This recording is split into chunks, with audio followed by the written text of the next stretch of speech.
नमस्कार दोस्तों, एक बार फिर से स्वागत है आपका मेरे YouTube चैनल ITI 360 डिग्रीज में। अभी तक हमने एम्प्लॉयबिलिटी स्किल्स के इम्पोर्टेंट क्वेश्चंस की सीरीज में 25 इम्पोर्टेंट क्वेश्चन के सेट 1 और 2 को डिस्कस किया है, जिसमें हमने इंग्लिश लिटरेसी, IT लिटरेसी और कम्युनिकेशन स्किल्स के टॉपिक्स को कवर किया था।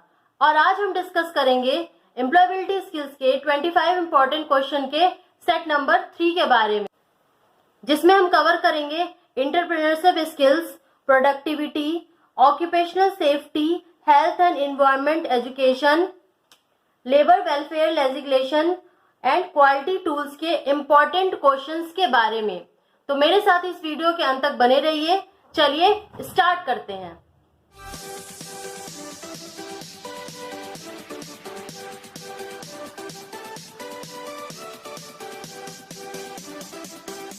क्वेश्चन नंबर 1 है, a person who is associated with the starting of a business is called. मतलब एक ऐसा व्यक्ति जो एक व्यवसाय शुरू करता है उसे क्या कहते हैं। तो चलिए ऑप्शन देख लेते हैं। ऑप्शन ए है मर्चेंट, ऑप्शन बी है एंटरप्रेन्योर, ऑप्शन सी है बिजनेसमैन और ऑप्शन डी है सेल्स एग्जीक्यूटिव।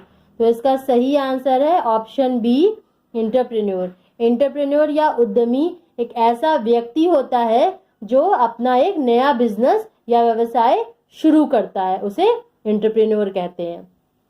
क्वेश्चन नंबर 2 है, MSME स्टैंड्स फॉर। मतलब MSME का फुल फॉर्म क्या है या फिर इसका क्या मतलब होता है। तो चलिए ऑप्शन देख लेते हैं। ऑप्शन ए है micro scale and medium enterprise, option B है macro small and medium enterprise, option C है micro small and medium enterprise और ऑप्शन डी है minor small and medium enterprise.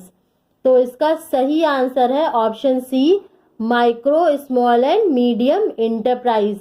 M stand for micro, S stand for small, M stand for medium and E stand for enterprise.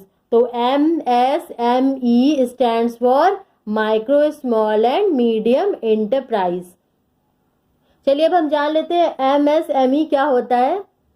MSME यानी कि micro small and medium enterprise या सूक्ष्म लघु एवं मध्यम उद्योग मंत्रालय का कार्य देश में मौजूद सूक्ष्म लघु और मध्यम उद्योगों से संबंधित नियम बनाना है। यह मंत्रालय युवा उद्यमियों को बढ़ावा देने के लिए आसानी से पंजीकरण करने की सुविधा प्रदान करता है एवं पंजीकृत उद्यमियों को बहुत सी सुविधाएं जैसे कि कम ब्याज दर, उत्पादन शुल्क में छूट, सब्सिडी आदि सुविधाएं प्रदान करता है। इस मंत्रालय के केंद्र मंत्री श्री नितिन गडकरी जी हैं। क्वेश्चन नंबर 3 है, the expansion of GDP is. GDP का फुल फॉर्म क्या है। तो चलिए ऑप्शन देख लेते हैं। ऑप्शन ए है gross domestic product, option B है godown demand product, option C है grand demand product, option D है जायंट डोमेस्टिक प्रोडक्ट। तो इसका सही आंसर है option A, gross domestic product. चलिए अब हम जान लेते हैं कि GDP क्या होता है। GDP यानी कि ग्रॉस डोमेस्टिक प्रोडक्ट या सकल घरेलू उत्पाद एक वर्ष में एक राष्ट्र की सीमा के भीतर सभी अंतिम माल और सेवाओं का बाजार मूल्य होता है। GDP किसी भी राष्ट्र की आर्थिक उन्नति को दर्शाता है। क्वेश्चन नंबर 4 है, the expansion of SIDO is. मतलब SIDO का पूर्ण रूप क्या है। तो चलिए ऑप्शन देख लेते हैं। ऑप्शन ए है small industries development organisation, option B है small income development organisation, option C है स्मॉल इन्वेस्टमेंट डेवलपमेंट ऑर्गेनाइजेशन और ऑप्शन डी है स्टैंडर्ड इंडस्ट्री डेवलपमेंट ऑर्गेनाइजेशन। तो इसका सही आंसर है option A, small industries development organisation. S stands for small, I stands for industries, D stands for development and O stands for organisation. मतलब SIDO stands for small industries development organisation. तो चलिए अब हम जान लेते हैं कि SIDO होता क्या है? SIDO यानी कि स्मॉल इंडस्ट्रीज डेवलपमेंट ऑर्गेनाइजेशन, या जिसे हम लघु उद्योग विकास संगठन भी कहते हैं, भारत में लघु उद्योग के विकास के लिए नीति तैयार करने वाली संस्था है। क्वेश्चन नंबर 5 है, during using ATM authentication is provided by customer bye entering. इसका मतलब है कि ATM का इस्तेमाल करते समय ग्राहक द्वारा क्या चीज दर्ज कराकर या एंटर करके अपना प्रमाण दिया जाता है। तो चलिए ऑप्शन देख लेते हैं। ऑप्शन ए है कैश, ऑप्शन बी है IFSC, ऑप्शन सी है पिन, ऑप्शन डी है KYC। तो इसका सही आंसर है ऑप्शन सी, पिन। ATM जब हम इस्तेमाल करने जाते हैं तो उसमें हम ATM का पिन दर्ज करके अपना प्रमाण देते हैं। क्वेश्चन नंबर 6 है, expansion of ATM is, ATM का पूर्ण रूप क्या है? तो चलिए ऑप्शन देख लेते हैं। ऑप्शन ए है asynchronous teller machine, option B है automated teller machine, option C है automated time machine, option D है ऑटोनॉमस टाइम मशीन। तो इसका सही आंसर है option B, automated teller machine. Question number 7 है, which market determines the real wages and employment. मतलब कौन सा बाजार वास्तविक मजदूरी और रोजगार को तय करता है? तो चलिए ऑप्शन देख लेते हैं। ऑप्शन ए है कैपिटल मार्केट या पूंजी बाजार, ऑप्शन बी है लेबर मार्केट या श्रम बाजार, ऑप्शन सी है मनी मार्केट या मुद्रा बाजार, और ऑप्शन डी है गुड्स मार्केट या वस्तु बाजार। तो इसका सही आंसर है option B, labour market. Labour market real wages और एम्प्लॉयमेंट को तय करता है। कैपिटल मार्केट द्वारा सरकार और कुछ कंपनियां बहुत लंबे समय के लिए धन का लेन देन करती हैं। मनी मार्केट या मुद्रा बाजार द्वारा धन का लेन देन कुछ समय के लिए या कम समय के लिए किया जाता है। और ऑप्शन नंबर डी यानी कि गुड्स मार्केट या वस्तु बाजार कच्चे माल के लेन देन से संबंधित है। क्वेश्चन नंबर 8 है, production is defined as a ratio of. मतलब उत्पादन को किसके अनुपात के रूप में व्यक्त कर सकते हैं? तो चलिए ऑप्शन देख लेते हैं। ऑप्शन ए है output upon input, option B है input upon output, option C है output upon skill of workmanship, option D है input upon skill of workmanship. तो इसका सही आंसर है option A, output upon input. Production को output और इनपुट के रेशियो के रूप में डिफाइन कर सकते हैं। यहाँ पे आउटपुट का मतलब तैयार माल से है या फिनिश्ड गुड से है, और इनपुट का मतलब कच्चा माल या रॉ मटेरियल से है। क्वेश्चन नंबर 9 है, which one is used to measure the economic performance of a whole country or region. इसका मतलब है इनमें से कौन सी चीज किसी देश या क्षेत्र के आर्थिक प्रदर्शन को दर्शाता है? तो चलिए ऑप्शन देख लेते हैं। ऑप्शन ए है KYC, ऑप्शन बी है GDP, ऑप्शन सी है TFP और ऑप्शन डी है ATM। तो इसका सही आंसर है option B, GDP, gross domestic product या सकल घरेलू उत्पाद किसी देश के आर्थिक विकास को या उसके आर्थिक प्रदर्शन को दर्शाता है। क्वेश्चन नंबर 10 है, which one of these document is not acceptable for fulfilment of KYC norms. मतलब इनमें से कौन सा डॉक्यूमेंट KYC मानकों को पूरा नहीं करता? तो पहले हम जान लेते हैं कि KYC क्या होता है। KYC जिसे हम कह सकते हैं नो योर कस्टमर या अपने ग्राहकों को पहचानिए। यह प्रक्रिया बैंकों एवं कुछ वित्तीय कंपनियों द्वारा एक फॉर्म भरवा कर तथा उसके साथ कुछ पहचान पत्र जैसे कि फोटो ID प्रूफ या एड्रेस प्रूफ लेकर के अपने ग्राहकों के पहचान की पुष्टि करते हैं। तो चलिए अब हम ऑप्शन की तरफ बढ़ते हैं। ऑप्शन ए है voter ID card. Voter ID card KYC norms के लिए एक्सेप्टेबल होता है। ऑप्शन बी है राशन कार्ड। राशन कार्ड भी KYC नॉर्म्स के अकॉर्डिंग एक्सेप्टेबल होता है। ऑप्शन सी है रेसिडेंशियल सर्टिफिकेट, तो ये भी KYC नॉर्म्स के अकॉर्डिंग एक्सेप्टेबल होता है। आपका निवास प्रमाण पत्र केवाईसी में आप दे सकते हैं। ऑप्शन डी है इनकम सर्टिफिकेट। तो इनकम सर्टिफिकेट आपके एनुअल इनकम का प्रूफ होता है, ये केवाईसी नॉर्म में एक्सेप्टेबल नहीं होता है। तो इसका सही answer option D income certificate. Question number 11 है ozone layer is made up of. मतलब ओजोन लेयर किस चीज का बना हुआ है। तो चलिए ऑप्शन देख लेते हैं। ऑप्शन ए है 1 ऑक्सीजन एटम, ऑक्सीजन के 1 परमाणु से। ऑप्शन बी है 2 ऑक्सीजन एटम्स, ऑक्सीजन के 2 परमाणुओं से। सी है 3 ऑक्सीजन एटम्स, ऑक्सीजन के 3 परमाणुओं से। डी ऑप्शन है 4 ऑक्सीजन एटम्स, ऑक्सीजन के 4 परमाणुओं से। तो इसका सही आंसर है option C 3 oxygen atom. Ozone का फॉर्मूला होता है O3। तो O3 में 3 ऑक्सीजन एटम्स प्रेजेंट होते हैं। क्वेश्चन नंबर 12 है at what decibels sound becomes hazardous noise pollution. मतलब कितने डेसिबल पर, डेसिबल साउंड इंटेंसिटी या ध्वनि तीव्रता नापने की इकाई है। तो कितने डेसिबल पर जो ध्वनि होती है वो ध्वनि प्रदूषण में परिवर्तित हो जाती है। तो इसका ऑप्शन देख लेते हैं। ऑप्शन ए है अबव 30 डेसिबल, ऑप्शन बी है अबव 80 डेसिबल, ऑप्शन सी है अबव 100 डेसिबल और ऑप्शन डी है अबव 120 डेसिबल। तो इसका सही आंसर है option be above 80 decibel. 80 decibel से ऊपर जो साउंड होता है वो नॉइज में या ध्वनि प्रदूषण में परिवर्तित हो जाता है। क्वेश्चन नंबर 13 है earthquake is measured with an instrument called. मतलब अर्थक्वेक की तीव्रता किस यंत्र द्वारा नापी जाती है।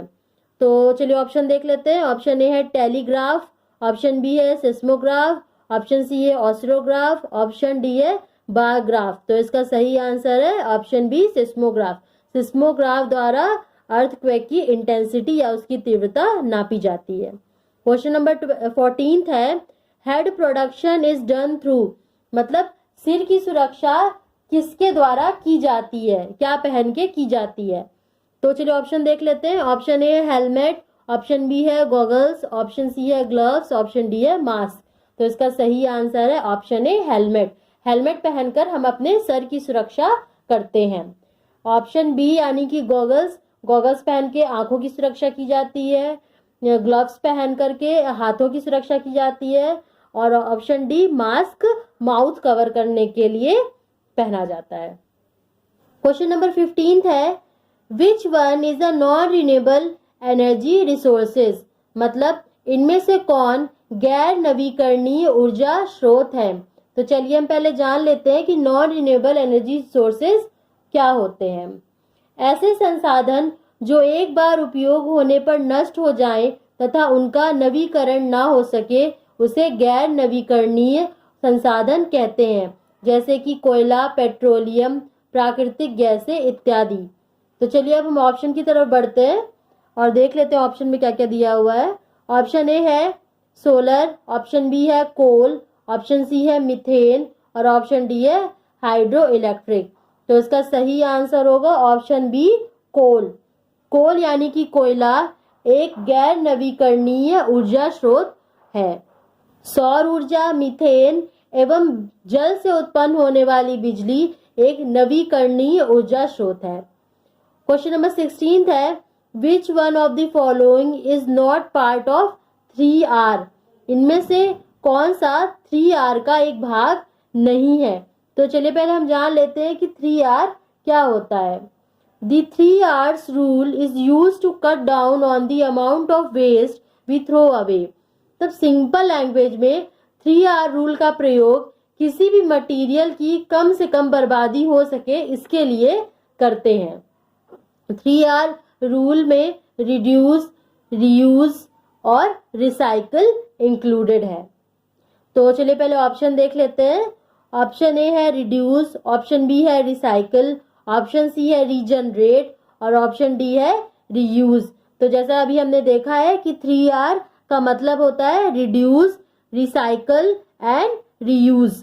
तो इसका सही आंसर होगा option C regenerate. Regenerate 3R के अंतर्गत नहीं आता।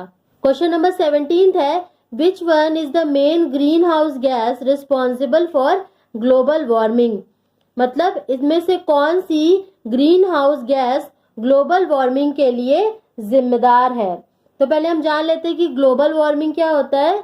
ग्लोबल वार्मिंग का अर्थ है पृथ्वी के वायुमंडल और महासागर के औसत तापमान में वृद्धि। इसका मुख्य कारण ग्रीन हाउस गैसें हैं, जैसे कि कार्बन डाइऑक्साइड, जलवाष्प, मीथेन आदि। तो चलिए अब हम ऑप्शन देख लेते हैं। ऑप्शन ए है हाइड्रोजन, ऑप्शन बी है ऑक्सीजन, ऑप्शन सी है नाइट्रोजन और ऑप्शन डी है कार्बन डाइऑक्साइड। तो इसका सही आंसर होगा option D, carbon dioxide. Carbon dioxide gas global warming के लिए रिस्पॉन्सिबल है। क्वेश्चन नंबर 18 है, which factor is not concerned with occupational health and safety. मतलब व्यवसायिक सुरक्षा एवं स्वास्थ्य से निम्न में से कौन सा कारक संबंधित नहीं है। तो चलिए ऑप्शन देख लेते हैं। ऑप्शन नंबर ए है सेफ्टी यानी कि सुरक्षा, ऑप्शन बी है हेल्थ यानी कि स्वास्थ्य, और ऑप्शन सी है वेलफेयर यानी कि लोक कल्याण, और ऑप्शन डी है सैलरी यानी कि वेतन। तो सेफ्टी, हेल्थ और वेलफेयर ये तीनों चीजें ऑक्यूपेशनल हेल्थ एंड सेफ्टी के अंतर्गत आती हैं, जबकि salary occupational health and safety के अंतर्गत नहीं आता। तो इसका सही आंसर होगा option D, salary. Question number 19 है, which one of the following is an air pollutant. इनमें से कौन सा एक वायु प्रदूषक है। तो ऑप्शन देख लेते हैं। ऑप्शन ए है ऑक्सीजन, ऑप्शन बी है नाइट्रोजन, ऑप्शन सी है हाइड्रोजन और ऑप्शन डी है कार्बन मोनोऑक्साइड। तो इसका सही आंसर है option D, carbon monoxide. Carbon monoxide एक एयर पॉल्यूटेंट या वायु प्रदूषक है। क्वेश्चन नंबर 20 है, under factories act the workers weekly hours should not exceed more than. मतलब फैक्ट्री एक्ट के अंतर्गत एक हफ्ते में श्रमिकों द्वारा लिया गया कार्य कितने घंटे से अधिक नहीं होना चाहिए। तो चलिए ऑप्शन देख लेते हैं। ऑप्शन ए है 60 आवर्स, ऑप्शन बी है 50 आवर्स, ऑप्शन सी है 48 आवर्स और ऑप्शन डी है 40 आवर्स। तो इसका सही आंसर है ऑप्शन सी, 48 आवर्स। किसी भी फैक्ट्री में फैक्ट्री एक्ट के अंतर्गत वहां पे काम करने वाले श्रमिकों से एक हफ्ते में 48 घंटे से ज्यादा काम नहीं लिया जा सकता। क्वेश्चन नंबर 21 है, what is the expansion of ILO। ILO का पूर्ण रूप क्या है। तो ऑप्शन देख लेते हैं। ऑप्शन ए है international labour organisation, option B है Indian labour organisation, option C है Indian labour occupation, option D है इंटरनेशनल लेबर ऑक्यूपेशन। तो इसका सही आंसर है option A, international labour organisation. I stand for international, L stand for labour and O stand for organisation. तो इस तरह ILO का पूर्ण रूप हुआ इंटरनेशनल लेबर ऑर्गेनाइजेशन। अब हम जान लेते हैं कि ILO होता क्या है, ये क्या करता है। तो ILO यानी कि इंटरनेशनल लेबर ऑर्गेनाइजेशन या अंतर्राष्ट्रीय श्रम संगठन, यह वह संस्था है जो अंतर्राष्ट्रीय आधारों पर मजदूरों तथा श्रमिकों के हितों की रक्षा के लिए नियम बनाता है। इसका मुख्यालय जिनेवा, स्विट्जरलैंड में है। क्वेश्चन नंबर 22 है, fish bone chart is also called as. मतलब फिश बोन चार्ट को और किस नाम से जाना जाता है। तो ऑप्शन देख लेते हैं। ऑप्शन ए है cause and effect diagram, option B है स्कैटर डायग्राम, ऑप्शन सी है कंट्रोल चार्ट और ऑप्शन डी है हिस्टोग्राम। तो इसका सही आंसर है option A, cause and effect diagram. Fishbone chart का प्रयोग इंडस्ट्रीज में किया जाता है। फिशबोन चार्ट घटनाओं का कारण दर्शाने वाला आरेख है। इसका उपयोग इंडस्ट्रीज में उत्पाद के डिजाइन में तथा उत्पादित वस्तुओं की गुणवत्ता बढ़ाने आदि में किया जाता है। फिशबोन चार्ट को चलिए अब हम एक उदाहरण की सहायता से समझते हैं। जैसा कि हमने देखा ऑप्शन में कि फिशबोन चार्ट का दूसरा नाम क्या होता है, कॉज एंड इफेक्ट। तो मान लेते हैं कि हमने बैड कॉफी एक बन गई। तो ये क्या हुआ, इफेक्ट हुआ, फाइनल रिजल्ट हुआ क्या कि बैड कॉफी बन गई। तो बैड कॉफी बनने के लिए कॉजेस कौन कौन से होंगे, कौन कौन से इसके कारण होंगे।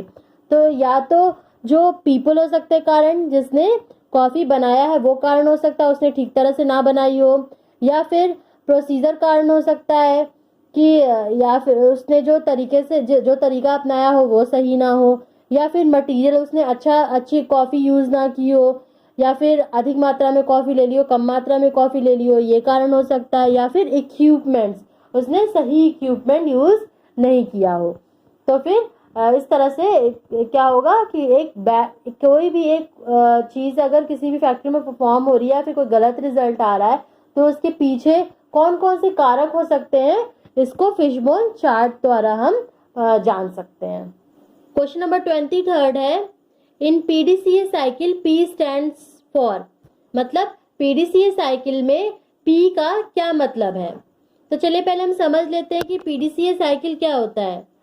पीडीसीए साइकिल में P stands for plan, D stands for do, C stands for check और A stands for act और adjust। तो पीडीसीए साइकिल मिलके बना होता है प्लान, डू, चेक, एक्ट या फिर एडजस्ट से। It is a 4-step management method used in business for control and continuous improvement of processes and product. It is also known as Deming cycle. इसका मतलब ये हुआ कि पीडीसीए साइकिल एक 4 चरणों से मिलकर बना हुआ मैनेजमेंट सिस्टम है, जो कि किसी भी व्यवसाय को कंट्रोल करने के लिए, नियंत्रित करने के लिए तथा उस बिजनेस की प्रक्रियाओं एवं प्रोडक्ट्स यानी कि उसके उत्पादन में लगातार इम्प्रूवमेंट या उसकी गुणवत्ता को बढ़ाने के लिए इस्तेमाल किया जाता है। और पीडीसीए साइकिल को डेमिंग साइकिल के नाम से भी जाना जाता है। तो इसको हम एक एग्जाम्पल के माध्यम से अच्छे से समझने की कोशिश करते हैं। मान लीजिए कि आपको अपनी फैक्ट्री में एक पेन का उत्पादन करना है, तो सबसे पहले आप उस पेन का मॉडल डिजाइन करेंगे कि वो पेन जेल पेन होना चाहिए या फिर वो pen use and throw type वाला पेन होना चाहिए। फिर वो पेन की बॉडी कैसी रहेगी, स्लीक रहेगी या मेटेलिक बॉडी आप यूज करेंगे या प्लास्टिक बॉडी यूज करेंगे, उसकी ग्रिप कैसी होगी, ये सारी आप उस पेन के बारे में प्लानिंग करेंगे, सारी डिजाइनिंग उसकी रूपरेखा एक बनाएंगे। उसके बाद फिर आप उस पर काम करेंगे, उसका एक प्रोटोटाइप डेवलप करेंगे, उसके कुछ सैंपल्स डेवलप करेंगे। तो ये आ गया किसके अंदर, डू के अंदर। और साथ में ही आप उसे कुछ लोगों को देंगे जो उसे यूज करेंगे और उसके आधार पर फीडबैक देंगे। तो ये सारी प्रक्रियाएं आ गई डू के अंदर। तो उसके फिर नेक्स्ट स्टेप आता है चेक। चेक में आप उस फीडबैक को चेक करेंगे, प्रोडक्ट की क्वालिटी चेक करेंगे कि आपने जो प्रोडक्ट डेवलप किया है वो अच्छा है कि नहीं, उस पर कैसे फीडबैक मिल रहा है, आप ये सारी चीजें चेक करेंगे। फिर नेक्स्ट स्टेप आता है एक्ट। अगर आपको फीडबैक अच्छा मिला, पॉजिटिव मिला और साथ में सारी क्वालिटी सब अच्छी रही, तो आप फिर उस पर एक्ट करेंगे और उसका मास प्रोडक्शन करेंगे, बहुत ज्यादा नंबर में उसे बनाएंगे। पर इन केस अगर आपका प्रोडक्ट अच्छा डेवलप नहीं हुआ, तो आपको ये लास्ट स्टेप से हट करके फिर से प्लानिंग वाले स्टेप में आना होता है। आपको फिर से अपना प्रोडक्ट प्लान करना होता है, उसमें सुधार क्या क्या करने होंगे फीडबैक के आधार पे, उसके अकॉर्डिंग आपको प्लानिंग करनी होती है। तो इसमें चलिए अब पहले क्वेश्चन की तरफ बढ़ते हैं। क्या क्या ऑप्शन दिया हुआ है, तो ऑप्शन ए है प्रोसेस, ऑप्शन बी है प्लान, ऑप्शन सी है प्रॉब्लम और ऑप्शन डी है प्रोसीजर। तो पीडीसीए साइकिल में पी का मतलब होता है प्लान, तो इसका सही आंसर है option B plan. Question number 24 है, the expansion of QMS. QMS का पूर्ण रूप क्या है। तो चलिए ऑप्शन देख लेते हैं। ऑप्शन ए है quality management standard, option B है quality measurement standard, option C है क्वालिटी मेजरमेंट सिस्टम और ऑप्शन डी है क्वालिटी मैनेजमेंट सिस्टम। तो इसका सही आंसर है option D quality management system.